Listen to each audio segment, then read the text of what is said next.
Hello students, I am Pooja miss from Augustus education और आज हम देखने वाले हैं इंग्लिश कुमार भारती के यूनिट 1 की पोएम फर्स्ट लाइफ।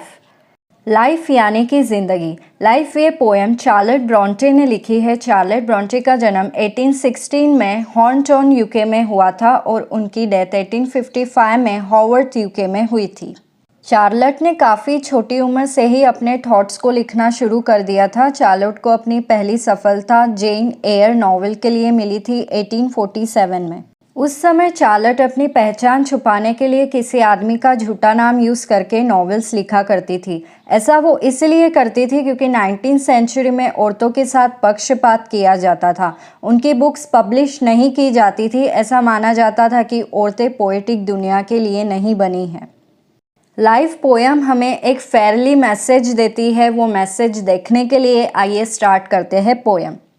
पोएम में पोएट हमें ये बता रही है कि ज़िंदगी क्या है। जैसे कि कुछ महान लोग जिन्होंने ज़िंदगी का निगेटिव व्यू सामने रखा है, वो कहते हैं कि ज़िंदगी बहुत बुरी है, किसी अंधेरे भयानक सपने की तरह जिसे जीने से बहुत डर लगता है। लोगों के बदले में पोएट ज़िंदगी का पॉजिटिव व्यू सामने रखकर कह रही है कि ज़िंदगी इतनी भी ख़राब नहीं है जैसे कि लोग बताते हैं। पोएट कह रही है कि ज़िंदगी कोई सपना नहीं है जो डरावना है, अंधेरे से भरा हुआ है, जिसमें दूर दूर तक कोई रोशनी नहीं है। कई बार ज़िंदगी में हमेशा की तरह खुशियाँ नहीं होती है। ज़िंदगी स्थिर नहीं होती।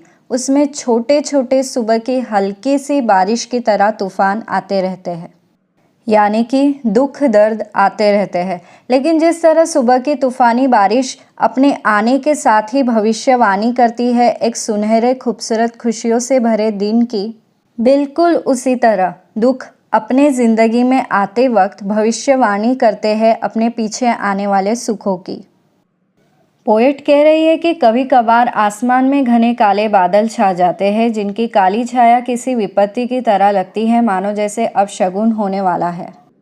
पर ये बादल बस कुछ क्षण के लिए ही होते हैं और फिर से एक बार आसमान बादलों के जाने के बाद साफ नज़र आने लगता है, जिसका मतलब है कि कहीं कभार हमारी ज़िंदगी में कोई दिन बुरा होता है जब हम बहुत दुख महसूस कर रहे होते हैं।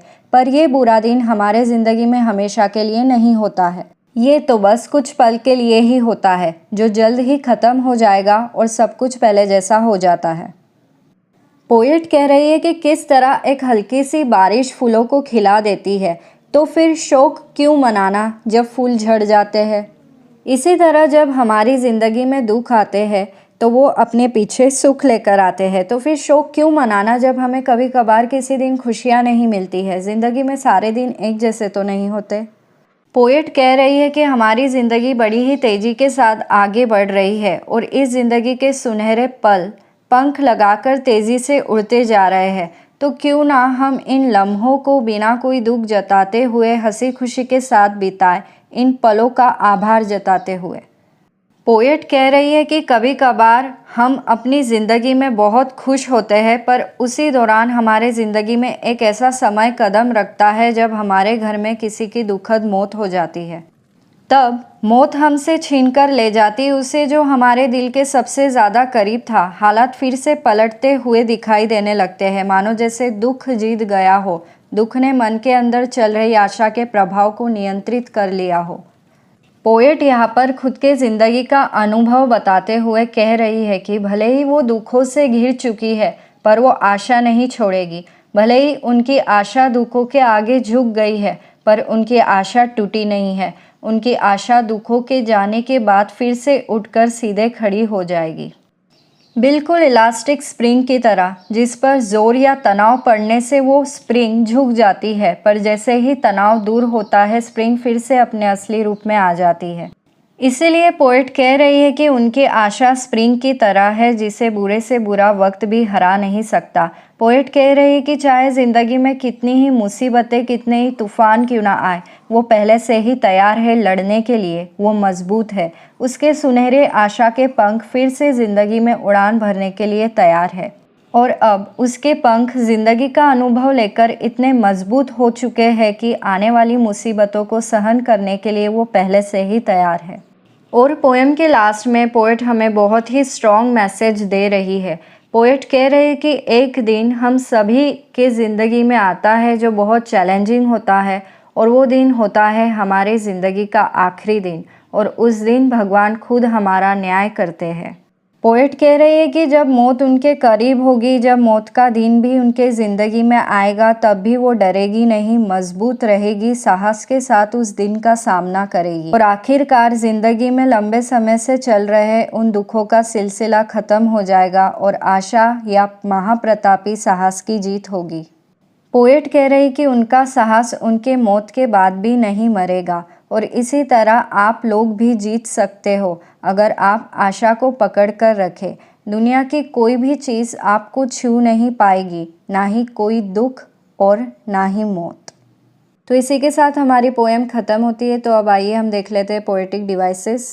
पोएम में टोटल 6 स्टांजा है और हर एक स्टांजा में 4 लाइन्स हैं। पोएम की राइमिंग स्कीम है ABCB DEDE and so on.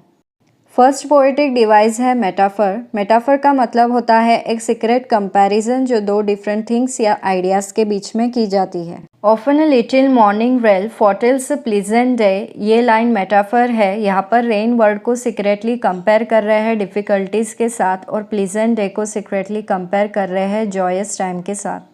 Sometime there are clouds of gloom, ये लाइन मेटाफर है। यहाँ पर क्लाउड्स वर्ड को सीक्रेटली कंपेयर किया जा रहा है प्रॉब्लम्स के साथ। If the shower will make the roses bloom, ये लाइन मेटाफर है। यहाँ पर प्रॉब्लम्स को शॉवर के साथ कंपेयर किया गया है और बेटर टाइम को रोजेस ब्लूम के साथ कंपेयर किया गया है। नेक्स्ट है interrogation. It is a figure of speech in which words और sentences end in an question mark. Make the roses bloom और वाई लेट इट फॉल, ये लाइन हमें क्वेश्चन पूछ रही है, इसलिए ये लाइन इंट्रोगेशन है। Word do dead at time steps in and call our best away, ये लाइन भी हमें क्वेश्चन पूछ रही है, इसलिए ये इंट्रोगेशन है। Seems to win over hope a heavy sway, ये लाइन भी इंट्रोगेशन है। नेक्स्ट पोएटिक डिवाइस है पर्सोनिफिकेशन। पर्सोनिफिकेशन का मतलब होता है एक ऑब्जेक्ट जिसके पास लाइफ नहीं है उसे ह्यूमन बीइंग की क्वालिटीज़ देना। Word though death at time steps in, यहाँ पर डेथ ये वर्ड पर्सोनिफाइड है। यहाँ पर डेथ वर्ड को ह्यूमन क्वालिटीज़ दी गई है, जैसे कि स्टेप इन जैसे कि अंदर कदम रखना। Word though sorrow seems to win, यहाँ पर सैरो पर्सोनिफाइड है। सैरो को ह्यूमन क्वालिटी दी गई है विन करने की, यानी कि जीतने की, जो ह्यूमन बीइंग ही कर सकते हैं। Yet hope again elastic spring में होप पर्सोनिफाइड है। यहाँ पर होप को ह्यूमन क्वालिटीज़ दी गई है फिर से खड़े होने की। नेक्स्ट है एलिटरेशन। एलिटरेशन का मतलब होता है the repetition of usually initial consonant sound in 2 और more neighbouring words. So dark age sages से लाइन एलिटरेशन है। यहाँ पर सेजेस वर्ड का और से वर्ड का फर्स्ट कंसोनेंट साउंड स रिपीट हुआ है। Word though sorrow seems to win line alliteration है। यहाँ पर सैरो वर्ड का और सीम वर्ड का फर्स्ट कंसोनेंट साउंड स रिपीट हुआ है। Still strong to bear us well line alliteration है। यहाँ पर स्टिल वर्ड का और स्ट्रॉन्ग वर्ड का फर्स्ट कंसोनेंट साउंड स रिपीट हुआ है। Can courage quell despair line alliteration है। यहाँ पर कैन वर्ड का और करेज वर्ड का फर्स्ट कंसोनेंट साउंड क रिपीट हुआ है। तो आइए अब देख लेते हैं हार्ड वर्ड्स के मीनिंग। अगर आप मेरे चैनल पर नए हैं तो मेरे चैनल को सब्सक्राइब करें। अगर आपको मेरी वीडियो अच्छी लगी हो तो मेरी वीडियो को ज़रूर लाइक करें और अपने दोस्तों के साथ शेयर करें और बेल आइकन प्रेस करना ना भूलें।